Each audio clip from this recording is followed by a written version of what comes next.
Good evening, and welcome to the conversation with Karolina Farska, a civil society activist and much more from Slovakia. Karolina will be interviewed by Caroline Muscat, the founder and managing editor of The Shift News. I guess you could call this evening an evening with two Carolines.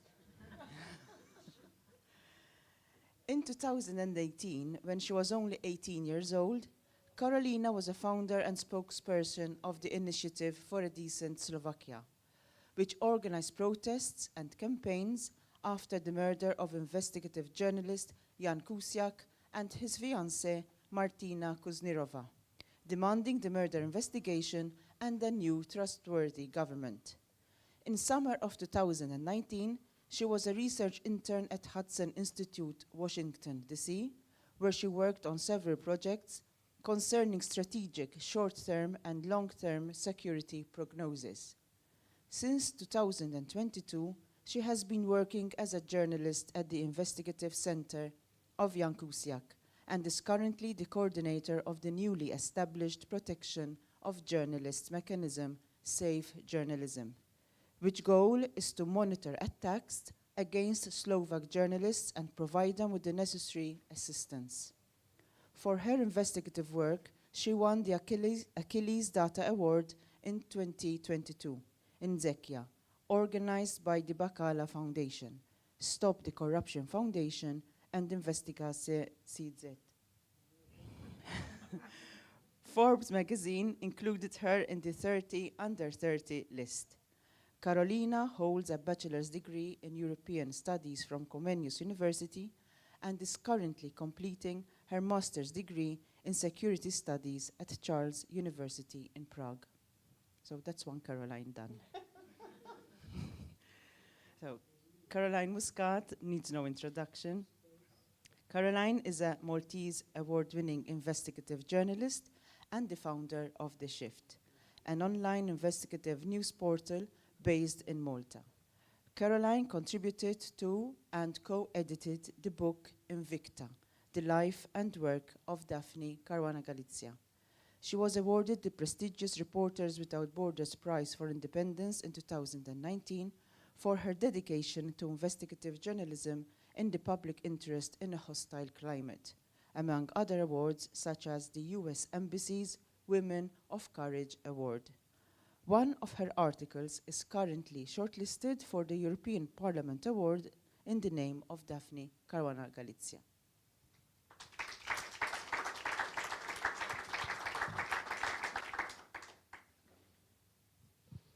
Thank you, Alessandra. This is working, okay? Karolina, you've achieved so much, and if I may add, at such a young age. Congratulations, and thank you for joining us. Thank you for having me.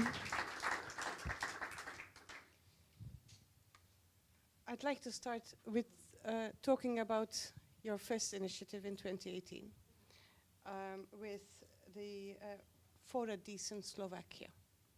You managed to get thousands and thousands of people on the streets demanding justice for Jan Kuciak and for Martina. Tell me what motivated you to launch such an initiative at such a young age. Well, it was a murder, yeah, I was 19 actually at the time. I was 18 a year before when I started doing these anti-corruption marches in the country, and yeah, I just started it doing with my friends, and we did it as a Facebook event. Nobody thought that anybody would come up, and then thousands of people came, and so that's when I started to be active. And on the 26th of February 2018, when there all over the news was that investigative journalist was murdered, so I connected with my friends and with other people I knew that are active in the public life. And yeah, we knew that something needs to be done. We didn't knew exactly, you know, like what can be done. I didn't know. At first when I read the news, you know, so I thought that it's some kind of a hoax. It's some kind of a fake news, you know, like in Slovakia, like journalists couldn't be killed. You know, it's in different kind of countries, you know, like these kind of nonsense, you know, because it was unbelievable. I was at the high school at the time. There was a French Revolution, which we were doing at a history, but I just like left the school. I didn't live in Bratislava, in our capital. I lived like 150 kilometers north from the capital, so like I have to leave to the capital to like do something because you know you can't do it from anywhere. And yeah, so that's when we started to do these things, and we did the first march, and then the protest. And the funny thing was that you know we didn't have it like as a plan that now we want to do protests for a few years. You know, we just thought of like right now we are going to do the protest, and we will see like what's going to be done, and then we can react upon that. So yeah, that's the story of the beginning. I'm not sure how, you know, concrete I should be, so please just stop me. Give us all the detail you need to give us. Your achievements are impressive. You are in good company here. The incredible people behind Republika have also managed in a country where it is very difficult to do it as well, with different political context, but same challenges, who managed in 2019 to bring thousands and thousands of people onto the streets, which led to the resignation of former Prime Minister Joseph Muscat and his aides. And they need to be congratulated for that, because it was a remarkable achievement, as I'm sure yours is. But what do you think motivated people in Slovakia to take to the streets? What was it? Again, it was a murder. Like everybody came there because it was everybody was angry. Everybody didn't quite understand what is happening, because like you just wake up to the country, you don't understand. You don't know like whether this is what you thought that the country is. Like no, like everybody was scared, you know, because everybody knew it was really personal. Like Yang could be your sibling, Yang could be your partner, Yang could be your son, you know. So he was really an ordinary person doing his job right, as was Daphne, you know. And we to the institutions where they can rely that when they get to the hospital that they will be taken care of, that their children and the schools are going to be taken right, etc. So yes, and that's why it was so strong. And I have to point out that it was so strong and so, you know, efficient that it led to the fall of the Robert Fico, because it was not only happening in the capital, it was happening across the country in more than 50 towns and cities. And yeah, that was necessary for the change, because they knew that it's not just their voters, you know, not just people who are not their voters in the capital. It's like everybody was mad at them. And yeah, that's why it was so strong.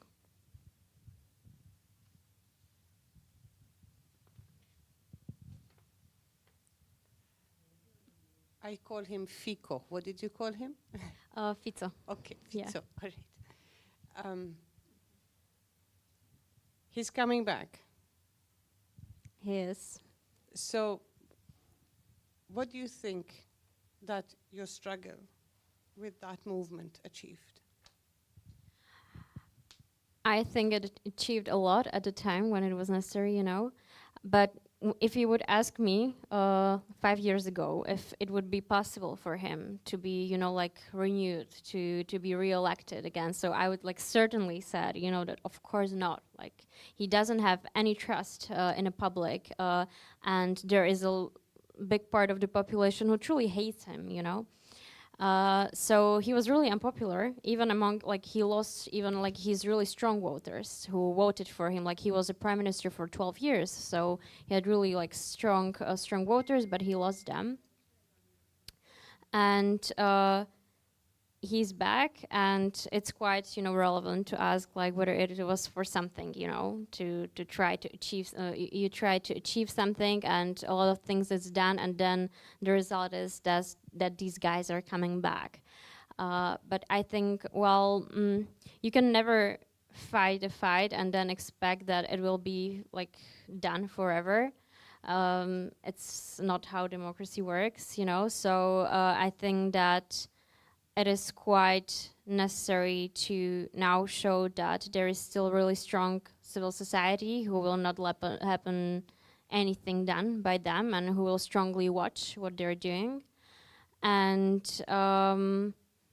yes, I think that there are battles in the future which need to be done, and I hope that we, and by we I mean this democratic part of society, will win them, because there are people in the newly formed government who aren't actually democratic and who have really different kind of interests with the country. So yeah. What parallels do you see between your struggle in Slovakia and our struggle here in Malta? And I say our struggle because it's a struggle each and every one of us has to fight after the murder of a journalist. What parallels do you see? In terms of the politics as well, because we also feel like we take a few steps and then the politics Yes. takes us back again. So Yes, of course. I mean, there is plenty of them, and I could say so. Like just like after these 2 days I've been here, after the conversations, that like there are really a lot of parallels. First, you know, the murder on its own. You know, that there is this figure of journalist who is just like really simply doing the work done, which should be done. You know, and. For me, I was just saying before this discussion that when I read what was happening to Daphne before the murder, like for years, you know, all of these things they have been doing to her. So for me, you know, like I couldn't believe it, you know. It would be quite understandable if the person who would be experiencing this would just leave, you know, because I couldn't even imagine it. And yeah, I think that the reasons why both of them were killed are quite, you know, similar. That they were just wanting the truth to be heard, and didn't want to resign from that position, which is quite necessary. And like every one of us, Slovak people, Maltese people, just benefited from their work, of course. And then the people who were most probably behind it, I know that the case of yours is still somewhere possible in the trial, and there is this entrepreneur figure who is supposed to be behind that, so it's kind of similar to the Slovak case. There's also this entrepreneur guy who, yeah, he wanted to be a politician for quite a short time, but mostly he was really just a mafia guy. And he had his people, you know, doing like bad stuff for him. So it's quite a similar case from from this view. And then all of the political background. Yes, these politicians who are actually, they have their interest, you know, and they don't want everyone to not just know the facts, but don't want them to critically think about the facts, you know, and critically think about why they shouldn't be in their positions. And I know that, you know, even though you are pushing as a civic society and doing really amazing job, because without that, probably they would only want to be, you know, silent, and they would just take it as business as usual or something, which is, you know, absurd. But I can imagine that. And yeah, and I think the last parallel I will mention now is that it is an ongoing fight, you know, like it doesn't matter how big of a demonstration you will do. Another demonstration will be needed in the future, you know. It's never ending. You can never like do a lot of stuff done today and tomorrow there is going to be nothing. Like it doesn't work like that, unfortunately. So yeah, like every time we will need these brave people like the one you have in Republika to be these safeguards of democracy and of the life we want to live. Because without that, it's just not possible. So, yeah. Perhaps to give some background here, the person accused of commissioning Jan Kuciak's murder in Slovakia has connections to Malta. Yeah. Marian Kochner was married to a Maltese woman, and when we revealed this information, we faced 2 libel cases, and Matthew Caruana Galizia, the son of Daphne Caruana Galizia, faced another 3. In the last 4 years, we've won them all because we were right in what we were saying. But it just goes to show, it's another point, on how similar our contexts are. What's happening with Marian Kochner now? He's actually in jail for a different kind of case. He's in jail for not money laundering, but something similar. His verdict was 23 years, something like that. Fraud. And I'm sorry? Fraud. For fraud, yeah. And then there is this another trial, of course, with the murder of Jan and Martine. And yes, so in Slovakia we have 2-level judicial system, if I'm saying it correctly. You can have the first result on the first instance, and then it can go to the superior court. And on the first level, the court said that since this is a case of indirect evidence, it wasn't a perfect line proved by the attorneys, so they cannot say that they were actually guilty, even though they're not saying that they are not guilty. So it went to the to the Supreme Court, and Supreme Court said that they didn't do a good job, so they need to get it back on the first instance. And right now, just a few months back, we have a new result. And this verdict says that it is a case of 2 people, not just Marian Kochner, but also Alena Žužová. She is a woman, nobody knew about her before the murder. She was nobody publicly known, but she was his, not mistress, but she was somebody who really cared for him and helped him to achieve his goals. She was a person who pretended to be some kind of a different woman, and she texted to the politicians, and she tried to text them and get information for them, and all of this for Kochner.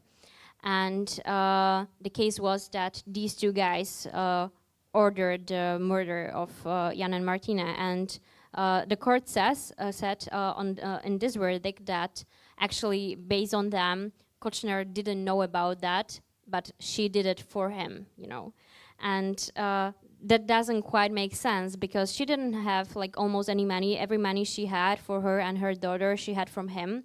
So when she had this almost 100,000 euros for ordering the murder, she couldn't have it just like that. She would need it from him. And we have the communication. It is part of the case between her and him. When they're talking about it, and shift, they are saying it in symbols, and you can see there that they know what they're talking about a few days before the murder, and it doesn't quite make sense that she would just do it for him and not tell him that she would do it on her own, and not him ordering her. So now it will go to the Supreme Court, again. So we will see. But it's been quite a long time now, and as in Malta. So for me, two most important things why it should be done. Of course, like families should know, there should be a verdict, like who ordered their child, and it doesn't mean that it will bring their children back, of course, but it's necessary. And then it's necessary for the country, because it was something which deeply attacked everybody. And in Slovakia, even though we have really like short history of our like independent history, but there are really quite a lot of cases where we don't have any kind of ending, something really bad happened and nobody actually solved it. For example, in the 90s, the son of the president was abducted to the other country, in order to threaten him by the prime minister. Like it's crazy, and this wasn't even investigated, and these kind of things. We just cannot, I believe that if we want to be this like strong democratic, liberal democratic country, we need to know how we got there, and we need to have the ending to these kind of cases, not just like this happened and like nobody knows what was happening with that. So I hope that we will get the result, and I hope that it would be the kind of result that people will trust. As we were saying before, the protests were calling for a different and trustworthy government.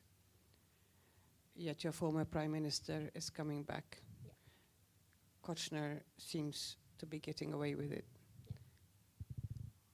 How are you looking at the future, and do you think that something needs to change in terms of your activism or I don't know, European support, whatever? What can be done to make sure that all that you have achieved just doesn't backslide into nothing?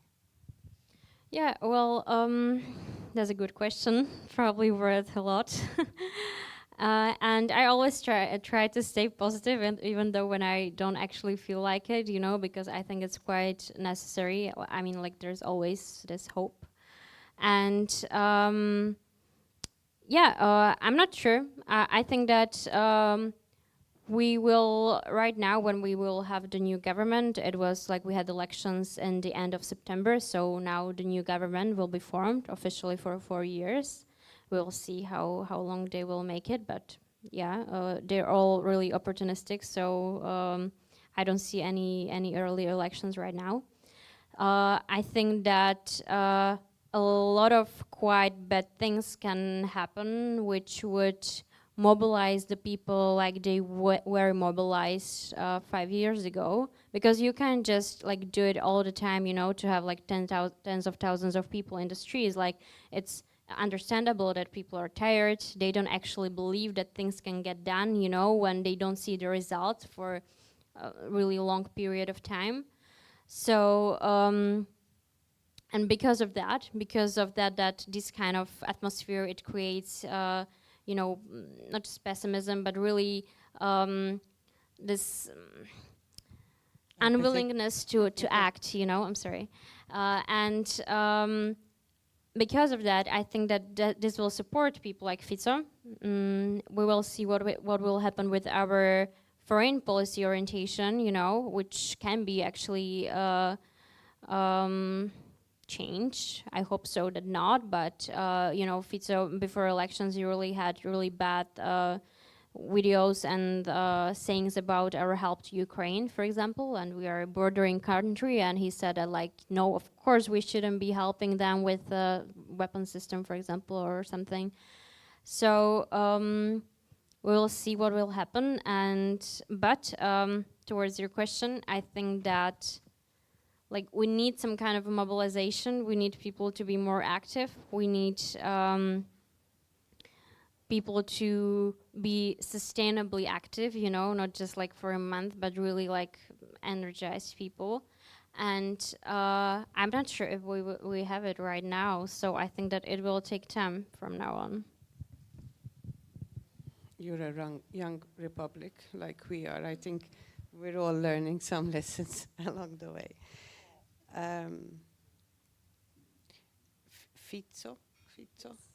Fico called journalists dirty anti-Slovak prostitutes in 2016. What is the situation for journalists in the country today? And do you think that his comeback will make things worse? Yes, the situation has worsened for sure.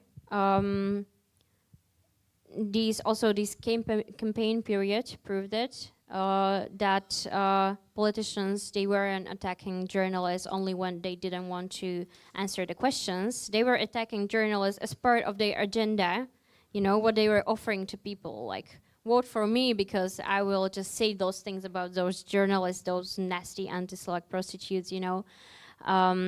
And that's how they wanted to be liked, because they're, you know, it became something trendy almost for some of the people.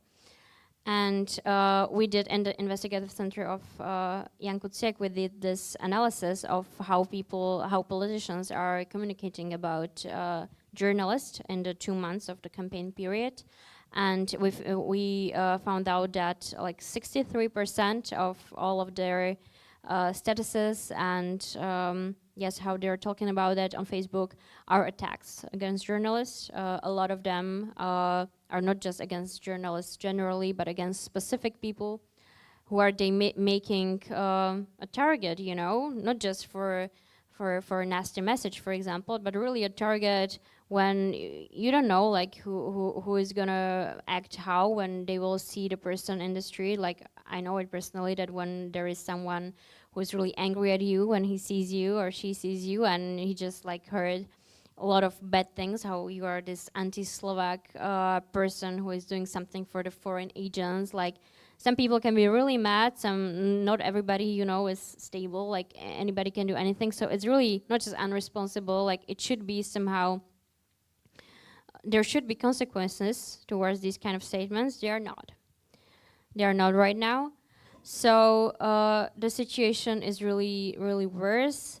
And we are trying to help the journalists, like providing legal support and to have the actual data, like how big of a problem it is, like really how many journalists are attacked, to whom it is happening the most, etc. But the situation is just worse. I don't think, of course, that it's just this Slovak phenomenon. I know that like situation is worsening in a lot of countries right now, and there is this trend of hoax platforms and a lot of propaganda and conspirational theories. And I think that, of course, you know, I'm not saying something new, that it is one of our like greatest challenge as this democratic Western world. Like, how are we going to face that, you know, when we have the population is really polarized, people don't want to talk to each other, the politics became really personal, and they don't want just to disagree, they actually want to fight sometimes, you know. It's they want to attack each other. And the language which is being used, I mean, a few years back, you know, nobody would use that kind of language. Right now it's normal. So when people are like writing you personal messages like your children should be dead, you know, you should be something should happen to you, etc. So you should be raped, I don't know what. So it's kind of crazy, you know. So yeah, I think that there's a long way ahead of us, and I think that it's really quite necessary to do something, because either we will manage with somehow to make it better, or it will eat us, you know. So yeah. Yes, and I think this is why such a meeting is so important, because the parallels are obvious.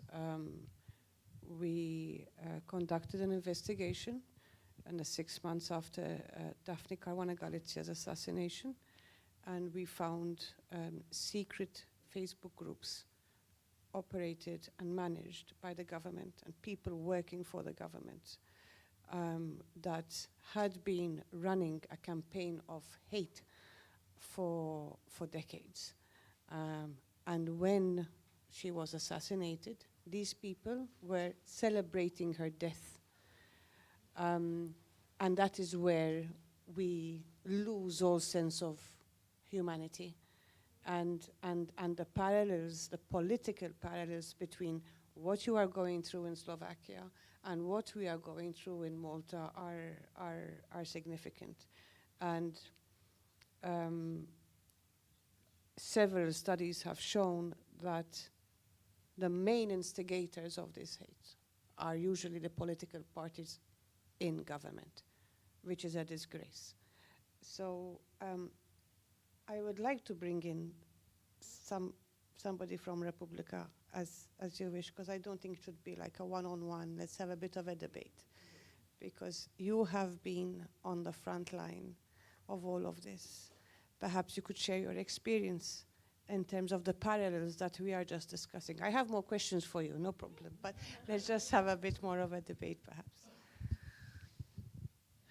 So, we've been for dinner yesterday, and of course we discussed the situation in Slovakia and in Malta. The parallels are indeed very, very evident.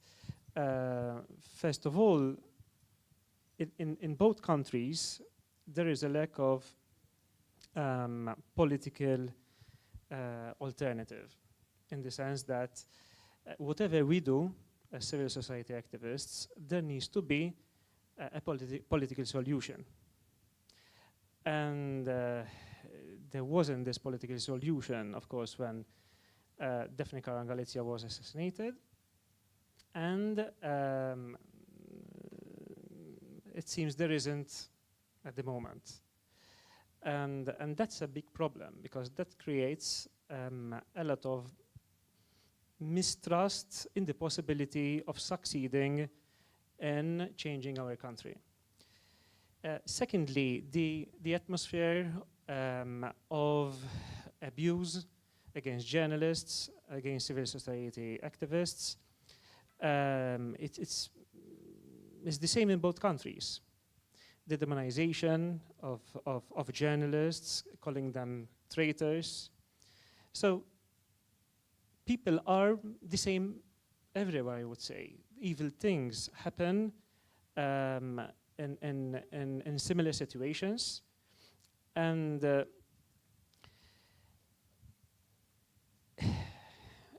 this shows that this is a long road that we have ahead of us, and somehow we need to find the way in which to inspire people to join us.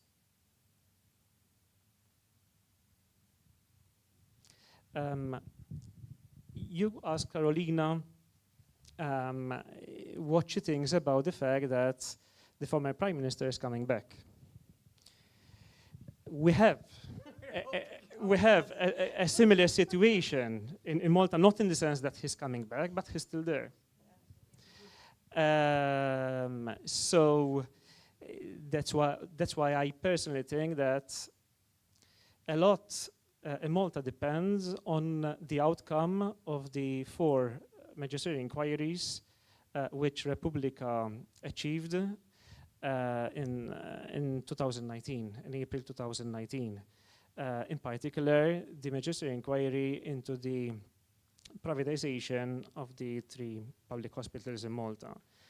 We know former Prime Minister Joseph Muscat is doing his utmost to stop the inquiring magistrates into conducting that inquiry.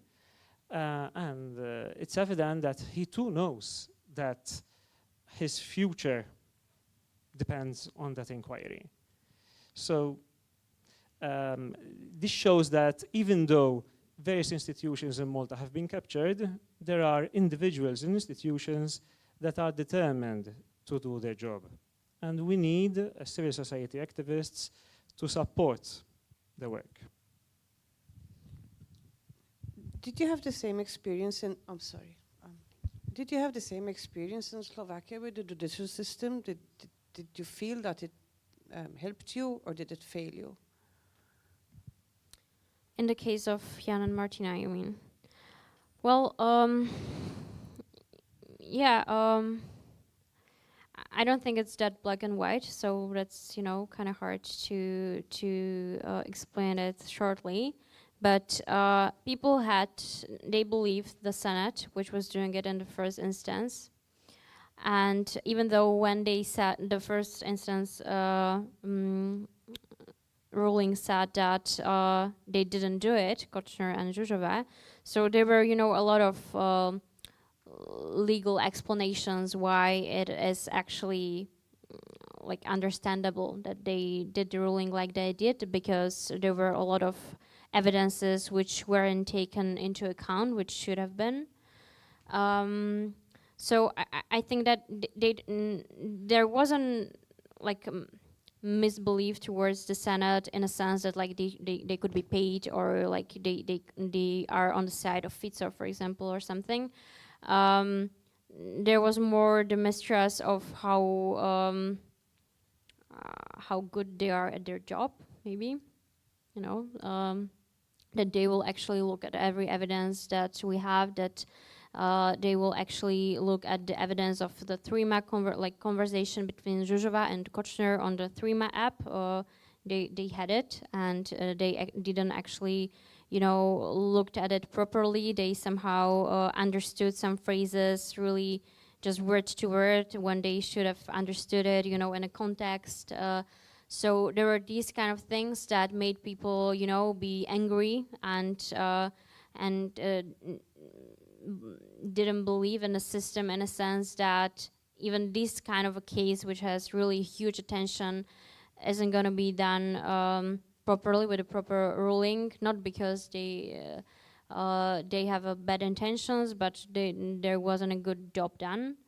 But there was this kind of a mistrust when it went to the Superior Court. So this Senate, it was really, people didn't believe it because there were some kind of former connections of one judge, you know, and yeah, but the ruling was that no, they didn't, just lost it. So yeah, but overall, the judicial system, I would say that we have a lot of judges who are doing really good job and who are really doing it like they should be. But then we have quite a history of concrete judges, I would say, who could have been both, you know, and could do the job not righteously, but in the interest of other people. So our former Minister of Justice, he was a judge, a former judge, and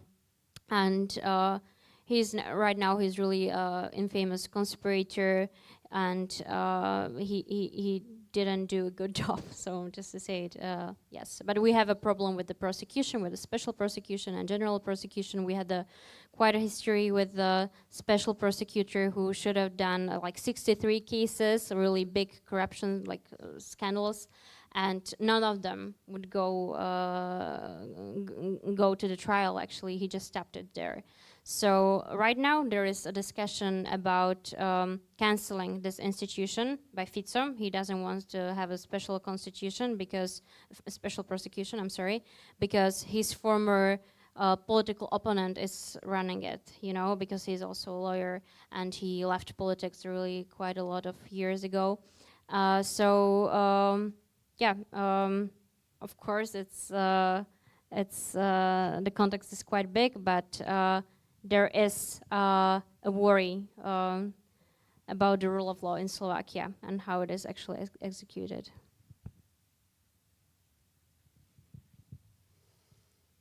And yet you have set up a center. You have set up a center to help journalists. It's called Save Journalism. So you are still filled with hope, which is yes, great. I mean you gotta have hope, like otherwise you don't have anything, you know. So yeah. Yeah, some activists are driven by anger. I'm the first one, so that's something else. How is your center helping journalists, and do you think that is a model for other countries? So we got inspired by the Dutch model. In Netherlands, they have really good functioning platform. It's called Persveilig, and yes. So now I will explain how we are doing it or what we are trying to do. So firstly, we want to have data. We know that journalists in Slovakia are under attack and they are experiencing attacks and incidents like all the time, but we don't actually know the numbers, and we want to know the numbers in order to do something with that. So we have this form where it's really simple. We don't want journalists to feel even more burdened when they have a lot of work. So when they experience some kind of attack, they can report it to us, and they can sign there whether they need our assistance or they don't need assistance. And if they do need assistance, so we can provide them with legal support. We can provide them a lawyer. If they don't have this kind of backing in their media house, for example, in their newsroom. For the future, we want to also provide psychological help, etc. But this is just part of it. I think quite important part of it is that we were from the beginning of it. We were working closely with police and people who should be doing it in the field, because back before journalists, they didn't have trust if they would report the problem, that the police officers, they would take them seriously, that they would do something about that. Sometimes they would be afraid that even the police officers would be against them, So, and this is something how it should not be, of course. But we wanted to, we wanted to utilize the moment when, before Fico was now elected, there was a period of quite a solid police president, quite a solid people who were running it because of the former government. And they actually wanted to do something with the issue. They recognized it to be quite a big struggle. They wanted to, put police officers who would be specifically picked to deal with these kind of incidents. And so because of that, for example, I'm not sure how it is in Malta, but in Slovakia, when journalists reported that, like, hey, there is this person who's been like really stalking me, like he's been, sending me really not just nasty messages, but really threats on Facebook, for example. So it happened that I also experienced it, that they just told me that, like they found a guy, and the guy just, almost started to cry there, like, it wasn't I didn't do it, somebody stole my profile, like, these are the brave people doing the things. But when you know that this person, like, he's not just sending messages to you, but also to the other journalists and other journalists. So you can have this map, and we can provide it to the police, and police can deal with the case more efficiently. So that's kind of the ideal, scenario. We are not sure how to say, or we somehow, assume how the situation will be right now, like after the election, because we know that this police president is not going to be there after this month. He's going to go away, and there is going to be also like the new president, and probably not the one who would want to deal with the cases of the attacks against journalists. Yeah, so we will see about that. But yeah, I can mention, for example, in Netherlands, it works like that even when they can't deal with it legally, for example, but when this person is like writing you these messages, they actually look the person out, and they just go to his door, they knock there, and they ask the person, like, did you send these messages? Like, we know about it, like, don't do it again, And it works. It actually works, because like most of these people, like, they wouldn't say it to your face. Some of them would, of course, but most of them not. And it is just what I was saying before, like, it just became so normal, to send people messages about like them dying, or something. And it should not be normalized. And I think that it's the responsibility of the state authorities to do something about it, because it became such a huge problem. So yes, we are doing a part of it now. It is really, of course, limited to our resources, and yeah, we'll see how that will go. Does anybody have any questions for Karolina? How are we doing this?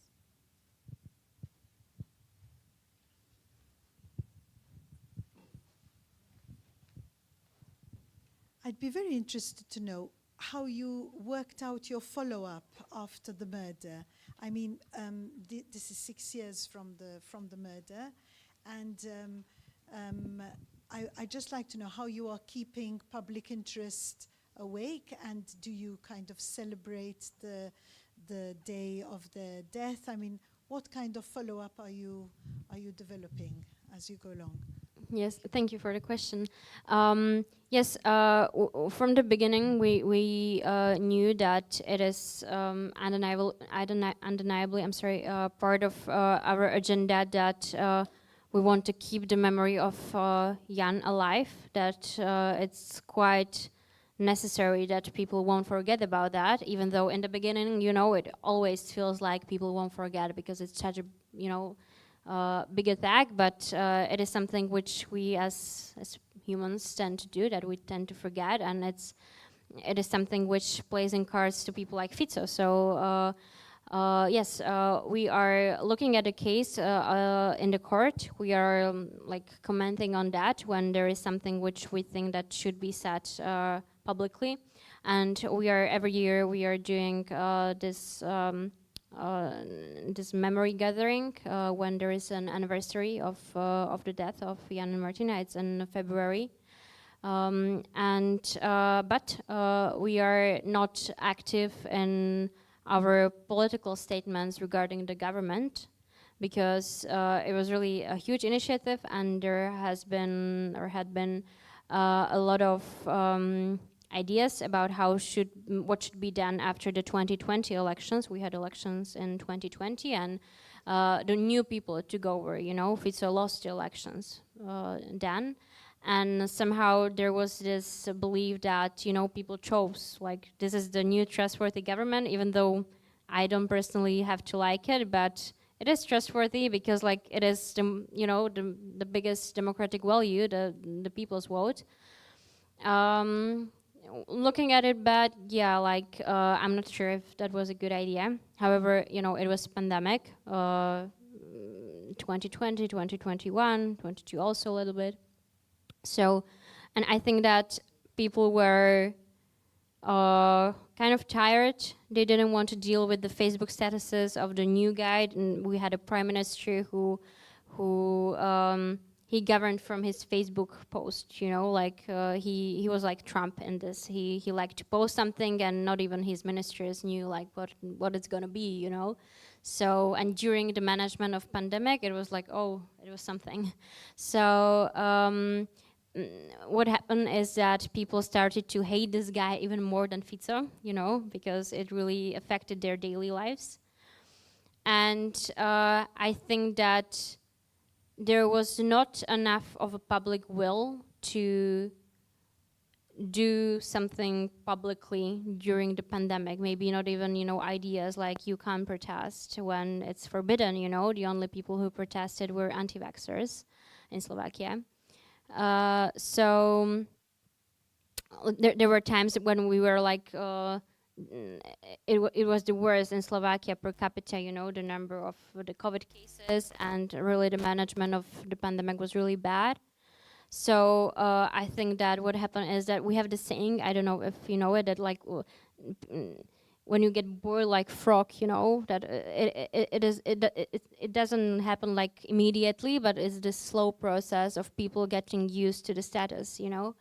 And I think what I think will happen right now when Fico was elected, I think that people will be again more active. And we never like said for decent Slovakia that we have this like monopoly for civic society. So we will see what will happen with that. I lost my microphone. It's okay.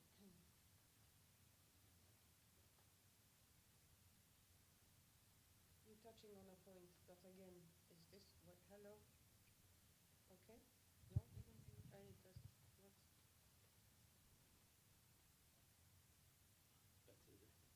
Okay.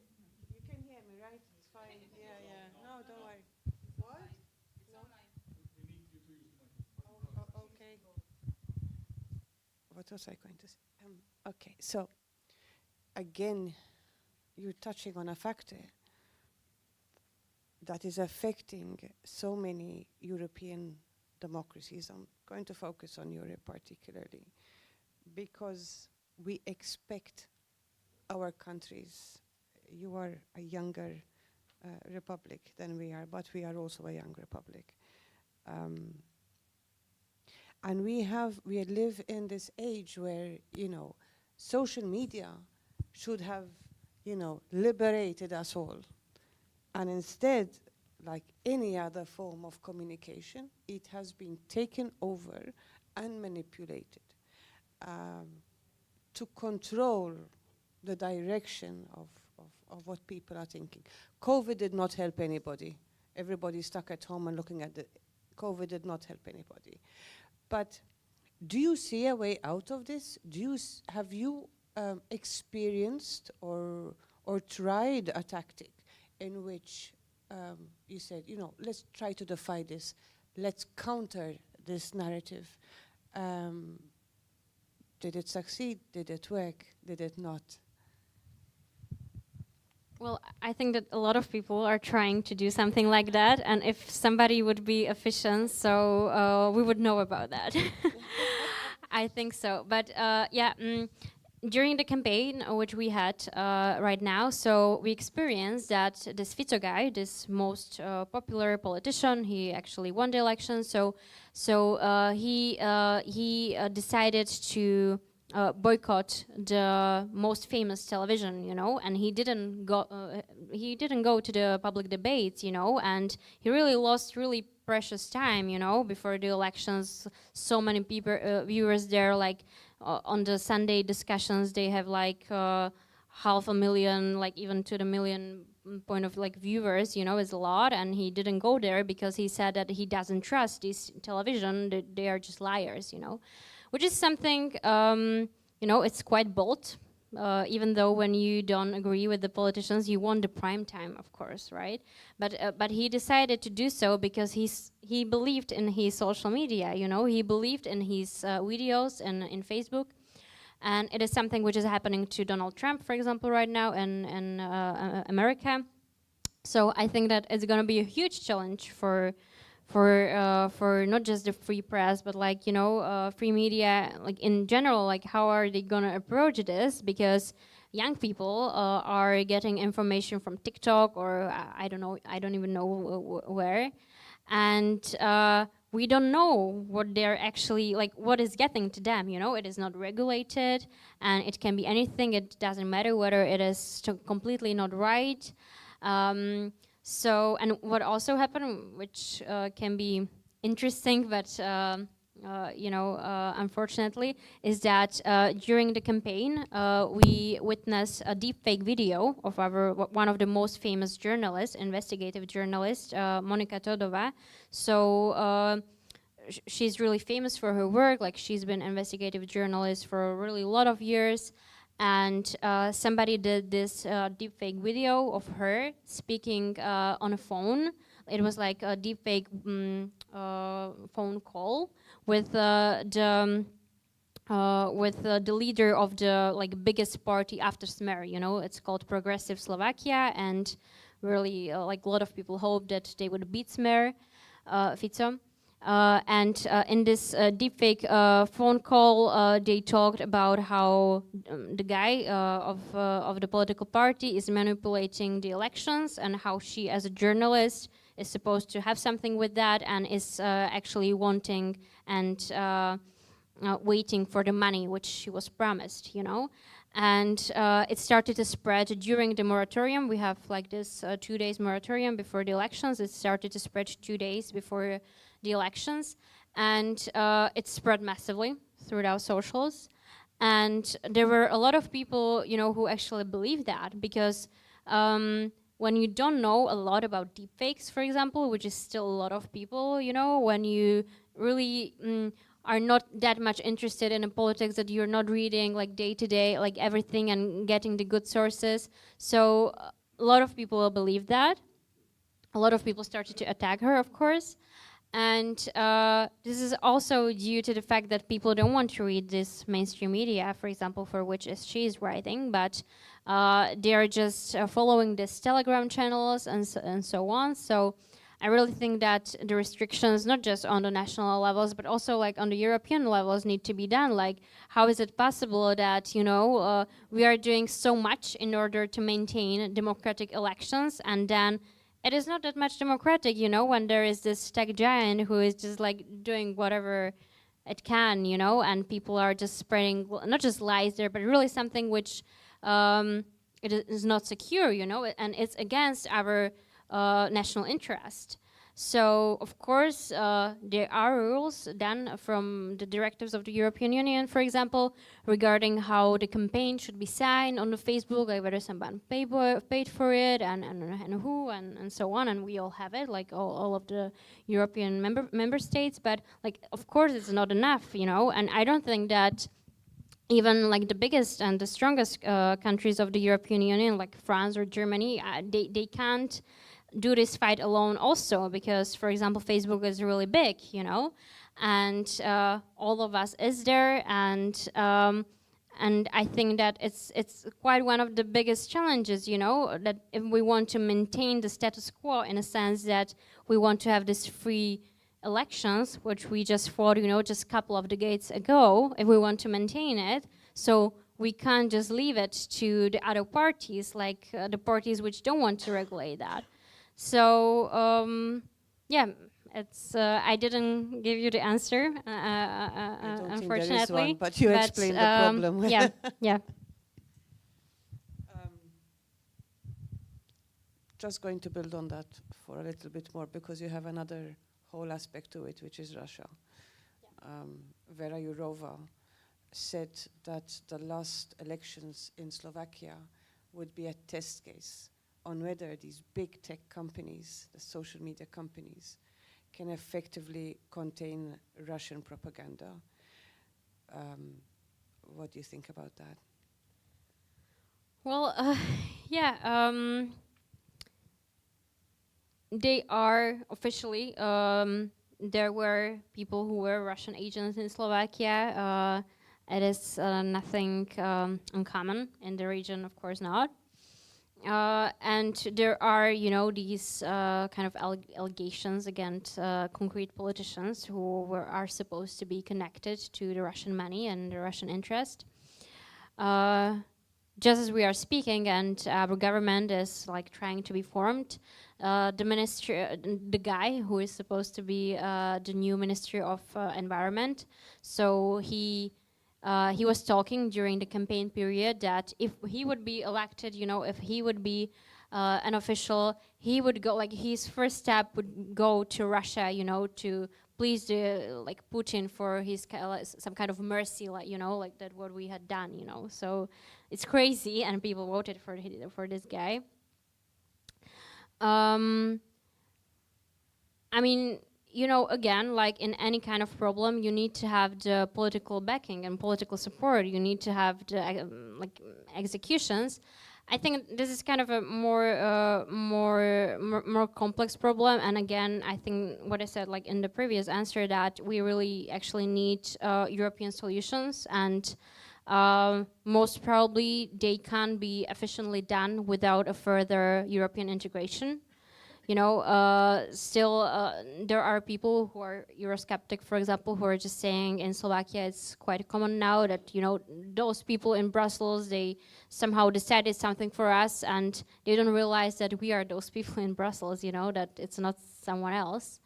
But we actually, if we want something efficiently be done, so we need it to go from the upper level.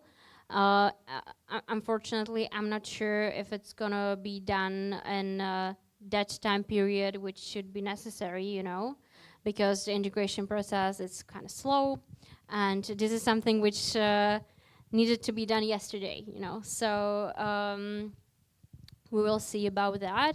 However, I think that it wouldn't be quite reasonable for our European partners who are in the better situation with that to leave the countries who are struggling with that more just alone, you know, because then what will happen is the case of Hungary, for example. It's our neighbor on the south, and really the ruling of Orban and Urbanism, it's something else. It's something else, and it's now there is really, you know, not just like unbelievable or untrustworthy, I'm sorry, rule of law, but there are really other problems, and people are really not pro-European, they're not even neutral. These Russian forces are quite strong there, and we can't build a strong, you know, union when a lot of states are gonna transform like this. And I'm saying that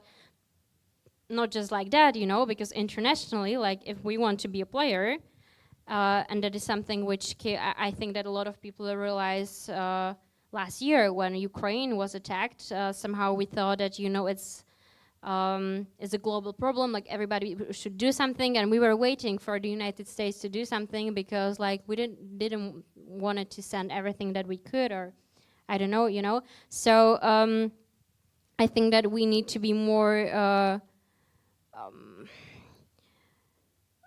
more adequate in the international level, you know, because fighting China and Russia and these kind of disinformation problem issues, so we can't do it when we can do our own policies then, you know, like we will be too weak, so yeah.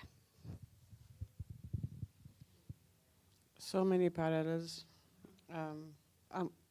This is my last question for you, because, and then it's open to the floor. We're all struggling for a good cause. Do you believe that you can achieve full justice for Jan and Martina?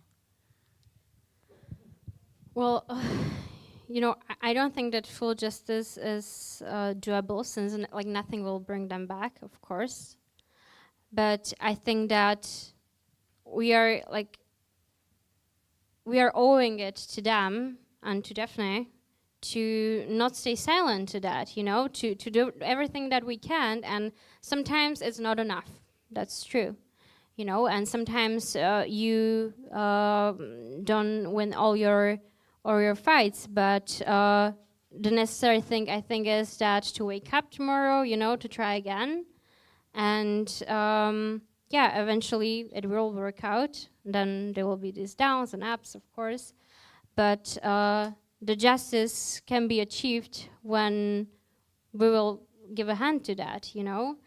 And yeah, so as long as you are active here and you're doing this amazing job, which is really, really hard, so there is this hope that the justice, yeah, it's actually possible. Without this work, I mean, it's so much harder, if not undoable.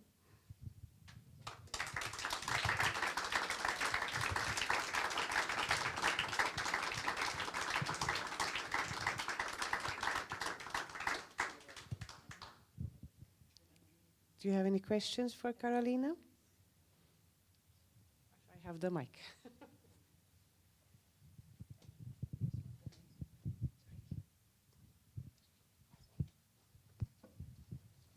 If I understood this accurately from something I read about you before I came over here, how did it feel in the early days to organize an anti-corruption protest expecting 100 people to show up and then to have 10,000 people show up? Yeah, that's a good question. You know, we hoped when it became such a, maybe to give it a little context, so at first, like, in February, we did an event, a Facebook event, that we want to do a protest. And that was a time when we thought that, yeah, you know, like maybe 20, 30 people will come and, you know, our like schoolmates or something, and we will go to a beer afterwards. But then it got really a lot of attention on Facebook. It was supposed to be in April, you know, there was this 2 months period when we should, you know, just prepare for that. And there were like thousands of people in the event, but we still, you know, we didn't actually know whether the people would come, you know, because it was this online bubble and it still can be just 30 people.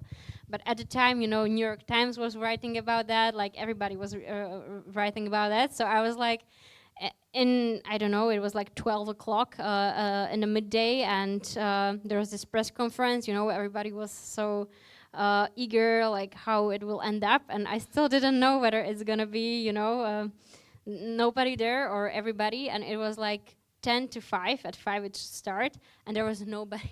There was nobody, and I was like, oh my god, my full future, nobody's gonna believe me in future in anything. And then people showed up, so yeah, it was good. I'm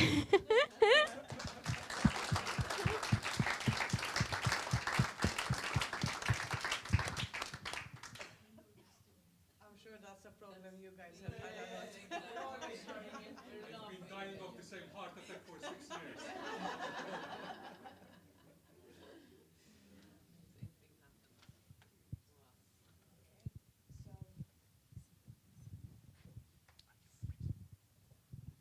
So, first of all, thank you. We live in a country pretty much like yours, as Caroline was saying. And one of the things that is really against us is that the police will never investigate journalist story, which to my mind, besides the injustice of the corruption or crime not being investigated, puts the journalist's life in danger, more danger, continually more danger.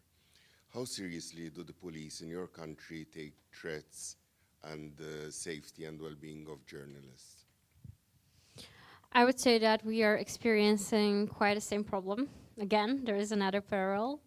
But I would say that there are different reasons against it, behind it. It's not only that like every police person is not an honest person who is not doing their job done or right.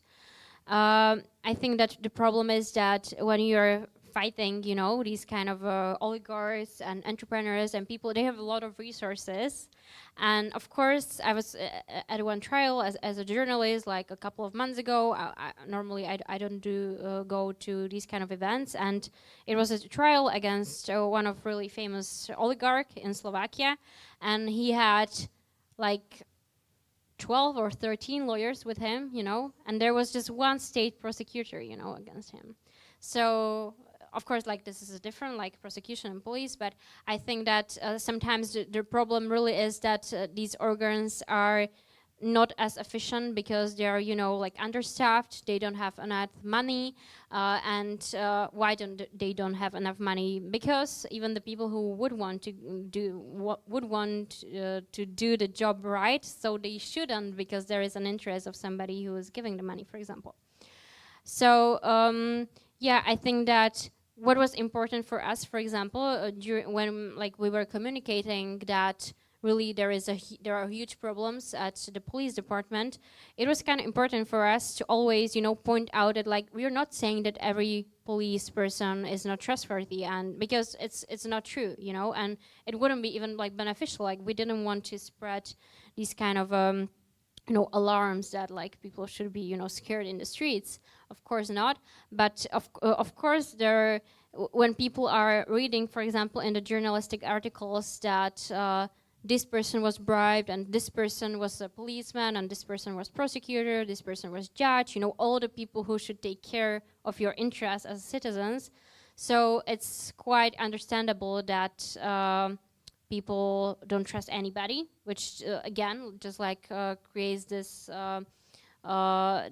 this situation where people don't trust anybody, not even the people who are decent, so it's not a good position. And yeah, there are of course a lot of investigations which are journalists writing about, and the organs are not dealing with that. I would say that in Slovakia, however, there are a lot of cases which are being right now dealt with, and they started as a article by journalists, So I think that in that case, it's always important, there is this importance of the civil society, to not stay like that and to really call for actions and call for some kind of responsibility.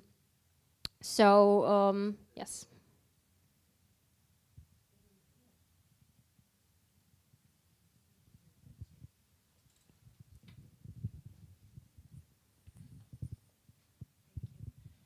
Connected on that point, I am Chiara Di Gaetano from an Italian association called Libera Against Mafias.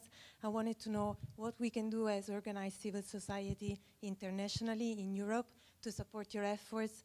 This is obviously a great example of that, but what else can we do? And if we can organize to support you in your efforts. Thank you for that. You know, I think that every time when we, and by we I mean like generally citizens, are trying to achieve something, like allies are really necessary, you know. So sometimes it is really, you know, the actor which plays really a huge role. So so thank you for your work. And yeah, I'm not. I think that maybe Robert would be better to speak about on behalf of Maltese interests. I would just generally say that you know, I'm sorry. I'm saying you know a lot. I'm sorry for that.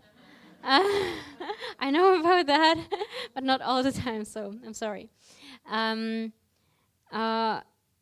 It is really important to stay not silent. You know, it's a cliche. You know, again, it's a cliche. I know, but I think that there is never, you know,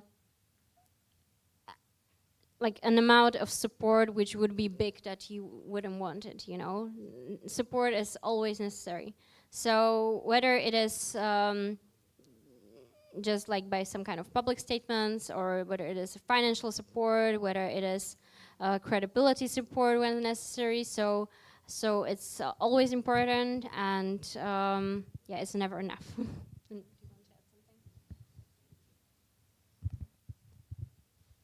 So, as Carolina has just been saying, public support is really important. I remember around a year and 4 months ago, the police decided to remove my security, manual security, and that of other people in Malta, including judges and magistrates.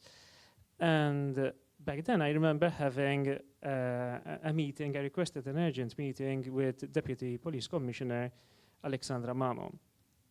And I asked for an explanation, and she told me, "You've never been actually threatened." And I told her, "Listen, I got a big file with me with threats written on it." And I told her, "Listen, I have convictions, people who are actually convicted of having threatened me." And she told me, "I don't know about those." And I gave her copies, and then she told me, "But these are not proper threats." I told her, "Listen, these persons were sentenced to suspended sentences," and it ended there. But eventually, I remember making around 6 months ago a formal request for protection. At that point, many NGOs supported my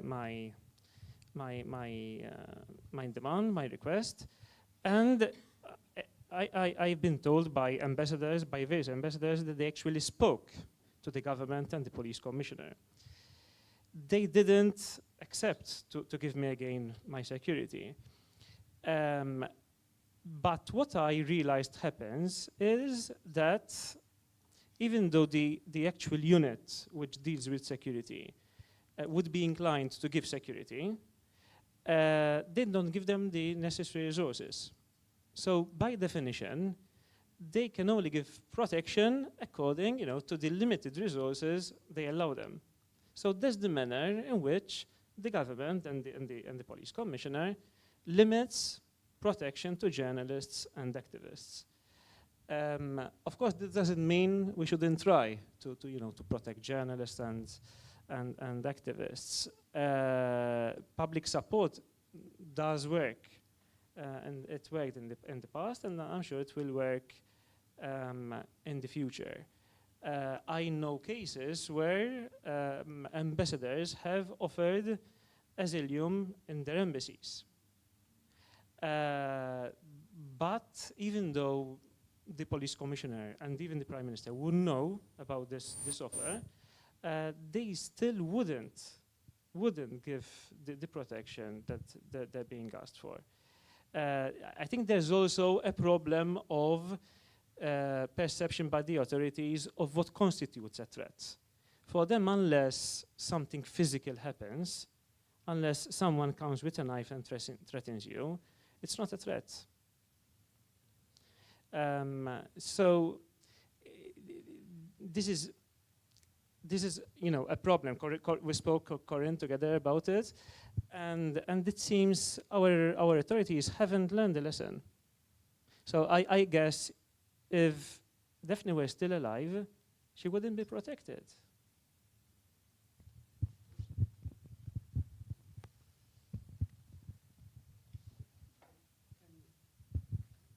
Just add to that point, because our experience as journalists is very similar to yours.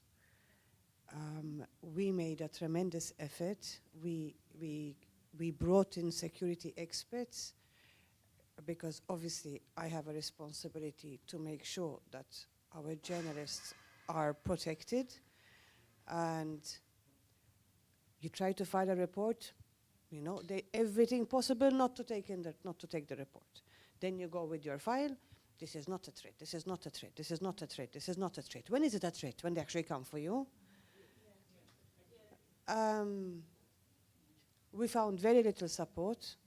We spent a lot of time and resources in setting up a unit to act as a liaison for not only us as the shift, but all journalists. So journalists who are facing the same problems that we are would have a point of contact. And then we have, one person there who we're speaking to, and, we can divert all, the journalists' concerns to that one contact point. Even that didn't work. And we got a grant for this. We spent a lot of money to set it up. You cannot substitute a lack of willingness. This is the problem.